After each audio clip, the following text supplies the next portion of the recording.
Counter propaganda sell আমাদেরকে চালাতে হবে এবং আমরা আমাদের ফেসিবাদ আর কোন রূপে আমরা ফিরতে দিব না, এটা কোন নামে আমরা ফিরতে দিব না। যে ফেসিবাদ হয়ে উঠতে চাইবে তাদের বিরুদ্ধে আমাদের লড়াই এবং আমাদের সংগ্রাম অব্যাহত থাকবে। যে গুজরাটের কসাই উনি আমাদের সাম্প্রদায়িক সম্প্রীতি শিক্ষা দিচ্ছেন। ভারতে বসে আমরা আপনাদের কাছে একটা জিনিস জানতে চাই, যে 626 জন ক্যান্টের মধ্যে বন্দী ছিল তাদেরকে কিভাবে ভারতে পালিয়ে যেতে সহায়তা করা হয়েছে এবং তাদের পিছনে কারা রয়েছে আপনারা নিজেরাই দেখেন। আমরা এই বিষয়গুলো জানি, এই বিষয়গুলো 5 অগস্ট পূর্ববর্তী পুরো সময়টা আমরা এই ঘটনার একদম সাথে আমরা আমাদের সরাসরি সম্পৃক্ততা ছিল। মিডফিল্ডের যে অফিসারগুলো ছিল এবং সৈনিকরা ছিল, কোর্ট মার্শালকে সামনে রেখে জেনারেলের বিরুদ্ধে গিয়ে তারা ছাত্র জনতার পক্ষে রাস্তায় নেমে এসেছিল। আমরা তাদের প্রতি আমাদের দায়বদ্ধতা অনুভব করি। ইউনিফর্ম পরা যে অফিসাররা রয়েছে, যে সৈনিকরা রয়েছে, আমরা আপনাদের প্রতি দায়বদ্ধতা অনুভব করি।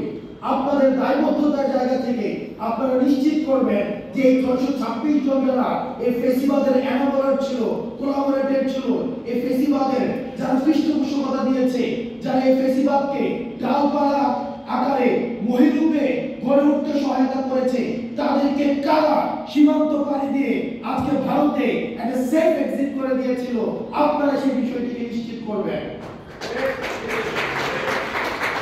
যারা ভারতে চলে গিয়েছে তাদের টাকা পয়সার কোনো অভাব নেই।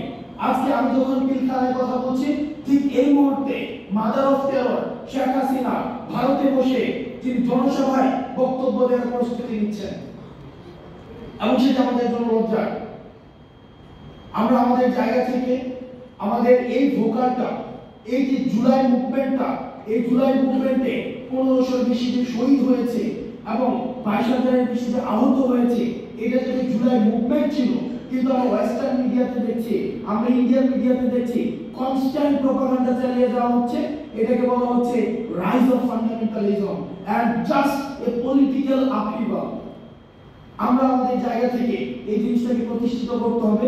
এটা শুধুমাত্র পলিটিক্যাল আপহিভাল ছিল না, এটা রাইজ অফ ফান্ডামেন্টালিজম না, এটা একটা সকল শ্রেণী পেশার মানুষের, ছাত্র, নাগরিক এবং সিপাহী যারা, সৈনিক যারা, সবাই রাস্তায় নেমে এসেছিল এই ফেসিবাদের বিরুদ্ধে। এবং এটা ফেসিবাদের পৃথিবীর যে কোনো প্রান্তে, এটা একদম পূর্ব থেকে পশ্চিম, উত্তর থেকে দক্ষিণ, যেখানে ফেসিবাদ আবার মাথা চাড়া দিয়ে উঠতে চাইবে, এই শেখ হাসিনার পতন এটি হবে একটি টেক্সট বুক এক্সাম্পল। যেখানে ফেসিবাদ মাথা চাড়া দিয়ে উঠতে চাইবে, এই শেখ হাসিনার পতনটা হবে এটা একটা টেক্সট বুক এক্সাম্পল। যে ছাত্র নাগরিক, যেমন সিরিয়াতে 53 বছর পরে আসাদের পতন ঘটেছে, আমাদের দেশে 16 বছরের পরে আসাদের পতন ঘটেছে, আমাদের আসাদ নামক যে ফিমেল ক্যারেক্টার হাসিনার পতন ঘটেছে। আমরা পরবর্তী 24 পরবর্তী যদি বাংলাদেশটা করতে চাই, সেটা আমাদের একসাথে করতে হবে। সেই জায়গায় আমরা দেখেছি যে সাম্প্রদায়িক উস্কানি বিভিন্ন সময় দেওয়া হচ্ছে, সেই জায়গাতে আমাদের বিজেপির সেখানে তাৎপর্যপূর্ণ ভূমিকা আমরা দেখতে পাচ্ছি।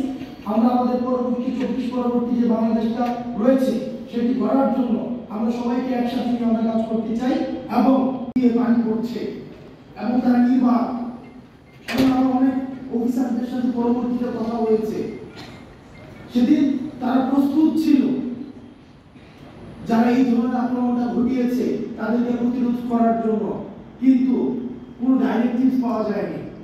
সন্ধ্যা পর্যন্ত অপেক্ষা করতে হয়েছে, কোনো ডাইরেক্টিভস নাই। যখন ইন্টেনশনাল অপারেশনটা ডান হয়েছে, তখন